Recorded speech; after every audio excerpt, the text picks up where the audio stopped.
James, welcome to the What Fills Your Cup podcast. Thank you very much. To start off, what are we drinking today? We're drinking a classic margarita. I haven't tried it yet, have you? No, oh yeah, it's very nice. Okay, thank God. Cheers. It's strong, but I like it. I love it. I love it. It's great. To start off each episode, I love to give all of my guests the space to introduce themselves. I want you to talk a little bit about your upbringing, where you're from, some of your hobbies. It's kind of like an elevator pitch of who is James. Okay. So I would love for you to share a little bit about who you are and what makes you you. Totally. My name's James Noftall from Newfoundland, specifically Conception Bay South. I moved out here to Vancouver for my first year university, late 2023. Okay. And I'm playing on the rugby team at UBC, 19 years old, and I'm pursuing a degree in urban studies with a minor in human geography. I love that. Wow, you are to the point and I absolutely love it. I love that you moved to university. What sparked coming to BC? Rugby was the main, driver to move from Newfoundland to here. I had the opportunity to play for the U18 national team in 2023 summer, and it just so happened that the head coach at the time here was one of our coaches on the tour. So I got to, meet him during camp, like before he went to Amsterdam. Yeah, he gave me a shot, and here we are. Here we are now. Second So did year. you play all growing up in high school, or did you start in elementary school? Well, funny enough, I found rugby, or rugby found me through choir, actually. So I used to sing in a choir called Shalloway. Stop it. So you have a voice of an angel? Oh my God, I wouldn't say that. Yes, just say you do. Just say Yes, you do. totally. Yes, I do. I love it. But yeah, I sang in choir there for, I think it was 5 years in total. And at the start of grade 10, my friend from choir, Connor, he reached out to me because I was a very big guy for a grade 10. And he reached out to me about potentially joining the rugby team. He said, "You're a pretty big guy. Come out, try it." I said, "Why not? Sure, might as well." Yeah, I fell in love with it and started playing pretty seriously throughout that year. And then grade 11, I was captaining the team. That is also really cool that you started kind of late. Like it wasn't something that you grew up with or anything. That's very admirable as well that you worked your ass off and here you are now across literally the country playing on the varsity team. You mentioned that you grew up in Newfoundland and I have never been there before, so I kind of want you to talk a little bit about what was that like? Newfoundland's a pretty small place. My town in particular, Conception Bay South, had about 23,000 people. So for me, that's not super small, but compared to the city of Vancouver, it is extremely small. I mean, that's about, a third of the population of UBC? I was just going to say, so when you came to UBC, were you just what is going on? It was it's like going everywhere. There's a swarm of people, and it was kind of overwhelming. Yeah. But, it was easy to adjust because I love being around people and I kind of thrive off energy and whatnot. But yeah, no, it was really cool. There's a lot of rich culture in Newfoundland. I would say Irish inspired, English inspired, okay, cool. European. St. John's, capital city. That's where I went to high school at Holy Heart of Mary, which was pretty arts dominant high school. So I went there when I was still singing choir and I did a bit of drama and performance for my first year there till rugby kind of took over my life. I absolutely think that is just the coolest thing ever, that you also went from a very small, or I don't want to say very small, I don't mean that in a disrespectful way, but a smaller town to then UBC, which if you know, UBC is a community itself, or I should say a province itself, it feels at times, because it's so big. You are now attending UBC and you play on the varsity team.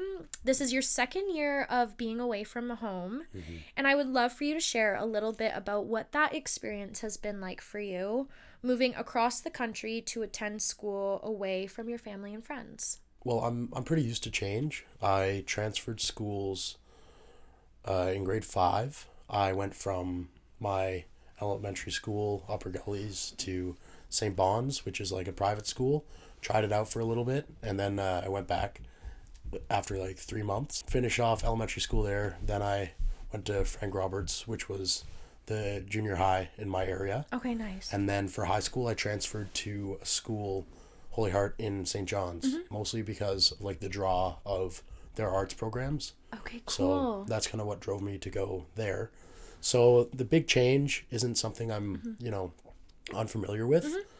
But instead of this time only knowing like a couple people, when I go from junior high to high school, it's like, here's 60,000 people, meet them, have fun, good luck. Good luck. See your mom, see your dad. Yeah, literally. Did they fly out here with you? No, What? Yeah, it was me my first week. So I was lucky enough. We had nationals or CRCs. Okay. Were hosted at UBC the same month that I was flying back in. We came over and we had our tournament at UBC, which was pretty cool to see because I'd already committed at that point. And I was staying in the same residence that I ended up staying in my first year. Okay, that's Totem. nice. Yeah. And it was really, really cool. I got a little taste of it and then just here we go. That is also a little bit, I could only imagine, a bit overwhelming of like, holy, okay, first week, at least I'm staying in the same place that I'm living the next year. Also nice that you were able to get that dorm experience. I can only imagine the stories or what that was like. Yeah, we had our moments. We had our moments. So what is one thing that you've really learned since being on your own and away from your family that you may think would have taken you a little longer to learn had you remained at home instead of moving somewhere new? Well, this might sound pretty simple, but money management, especially during the school year, it's hard to find a job that will accommodate 1 to 2 days a week. And balancing the schedules too. Oh my God. For your rugby, classes, and then a job on top of that. Like that's 3 jobs right there. Finding balance is very important, especially at this university. It's talked so much about, but I feel like nobody really knows what they're doing, which it's refreshing when you actually sit down and talk to one of your friends and you figure out, oh, hey, they look like they have it all together, but guess what? They don't. We're all in the same boat. We are. Yep. That's pretty comforting too, though, in the sense that you can relate to your friends that you've made out here, and you can have those conversations where it's like, hey buddy, I have no fucking idea what I'm doing right now. And I always say university, especially if you go right after high school, you went right after high school, correct? I didn't. I took a gap year, a much needed gap year. I really struggled with school, so I also felt like I needed that time. But I also think that you shouldn't be 19 and have it all figured out. And I think in high school, there's maybe that pressure put on students of pick the program that works for you and figure it out and stay there and graduate in 4 years and get everything done. It's like, that's not realistic at all. Having a community and friends that can comfort you during those questions that you have about yourself. And even now I have those questions. I'm like, what the fuck am I doing with my life? I'll figure it out, I guess. But also having people in your circle that are supportive is huge. Totally. It was such a coincidence, but as I was pulling into the roundabout, for those who have stayed in Totem Park, I saw a very familiar face walking down the sidewalk, and it was a guy named Kevin, who I'd recognized from the East-West camp before we went to Amsterdam during the summer. I thought that he was wearing a Rugby Canada shirt, so I rolled down the window of the taxi. I shouted out, Kevin! Kevin! Kevin! Kevin! And he was, like Home Alone, right? And he was just walking, and then he looked so confused, and he looked at the taxi, and then he started like, inching away, and he like turned around, and then I opened the taxi door. It was still moving. I like a stupid system, whatever. Ran over to him. I said, Kevin, what's up? Do you remember me? He was like, maybe. Who are you? But yeah, now Kevin's one of my best friends, so... Shout out Kevin. Thank you for actually finally giving James the attention that he deserves. Oh, no. Okay. I think, though, a lot of people can feel a little intimidated when they are going to university, in that sense of not knowing anyone, or maybe not having something that they can tie their identity to, like a sport, where they can say, okay, well, I'm guaranteed to make friends because I am playing a sport, so I can just be with the girls or guys on those teams. Yeah. But they might, at the same time, if they aren't enrolled in a sport, they might struggle to build those relationships. Well, it's funny you say that as well. So I'm a part of a fraternity as well. I love them all very much, and I was lucky enough to find that community when I came here. Yeah. So every fall there's what's called a rush. Yes. And you pretty much just go check stuff out. And I was lucky there were 2 guys from my high school. We were all from the same high school. Yeah. We all ended up rushing and getting bid by Deke. So that was That is lucky. Really, yeah, unique. In the sense of just like, what are you doing here? Yeah. Did you ever feel like you wanted to get out of Newfoundland? Yep. Yeah. Yes. Newfoundland, it's very charming, but it's a bit small. And there's, for what I want to do and like in the long term, I feel like there's a lot more opportunity and like variety of opportunity. Yeah. Because there are still opportunities at home, but not to the same extent. Circling back to community, in your words and in your opinion, what are some tips you would give someone who is trying to fit in at university in their new environment, and what advice would you give someone who is seeking to make new friends on campus? It is definitely very difficult for most people. As somebody with anxiety, I do understand that reaching out and putting yourself out there is very intimidating.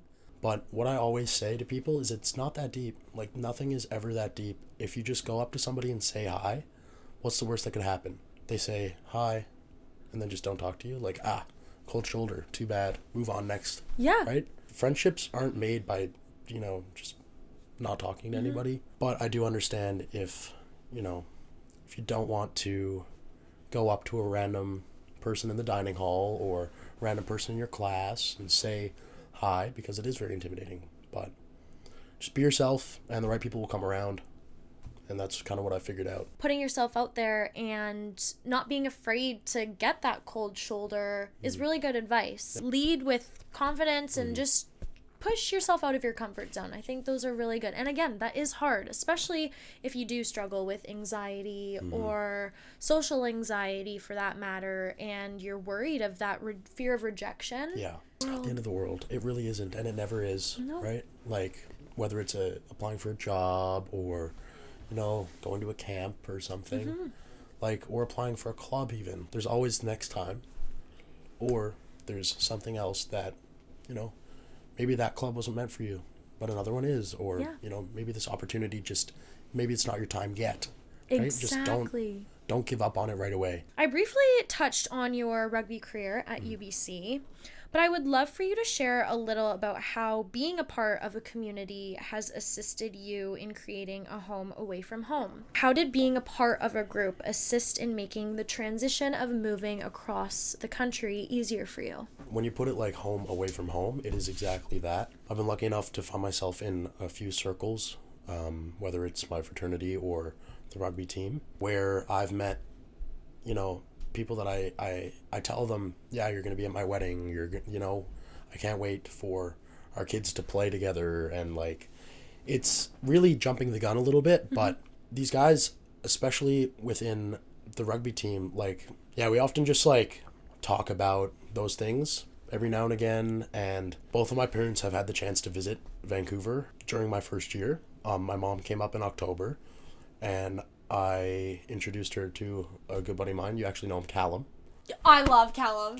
Shout out Callum. He speaks so highly of you. So shout out Callum. Love you, babe. Shout out Callum, yeah. And then in May, my dad came up, and we pretty much hung out at the frat house. I love together. that. The only thing, though, I will say is his accent is so thick that some of the boys could not understand him at all. Because, the Newfoundland accent is very, very thick. As we've chatted, I feel as though it's not as prominent, right. But I still think you have an accent. But then if I went ahead and flipped a switch completely, then I could just start talking like this, I'm actually from Newfoundland.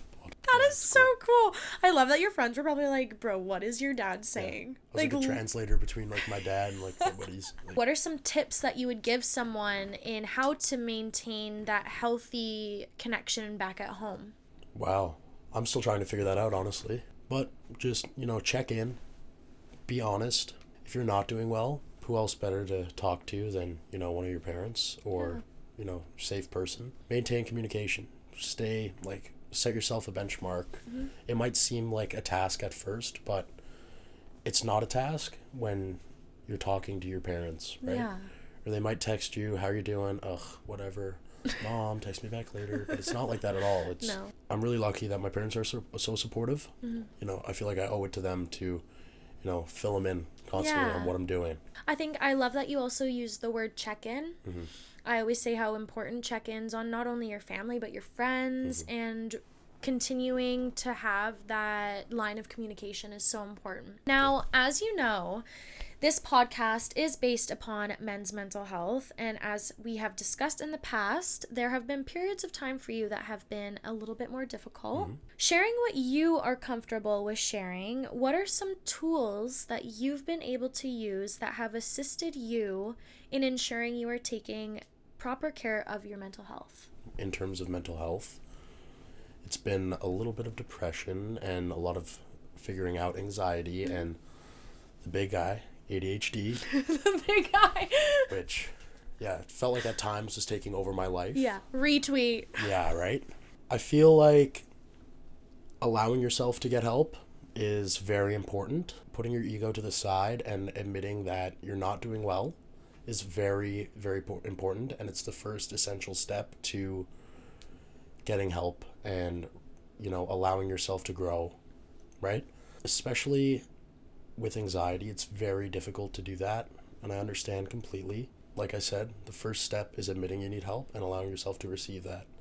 So, in my experience, admitting to my mom that I was not doing okay. Grade 11 was a difficult year for me. It was a big transition year, getting really into rugby and having to leave some things behind. I left choir that year and, you know, navigating new friendships because it was only my second year at the high school. Mm-hmm.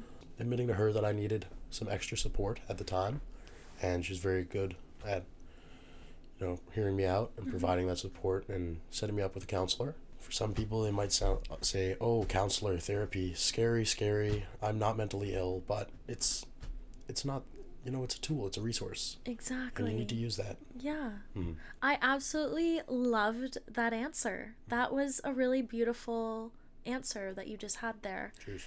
I am so thankful that you found those resources and what works for you, because that is so important.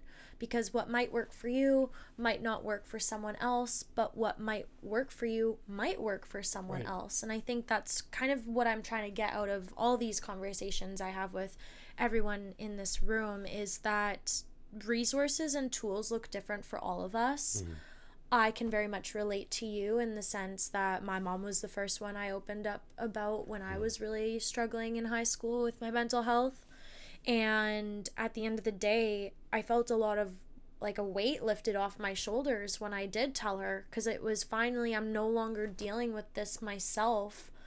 I can talk to someone else and they can help me, because that's, at the end of the day, that's what our parents want to do. They want to help us and support us and do what they can. And I'm so happy that you have that relationship with your mom, and I am happy that you have that relationship with your whole family, for that matter, where you can be open and honest. And therapy as a whole, I freaking love therapy. It's great stuff. It's so great. It's great stuff.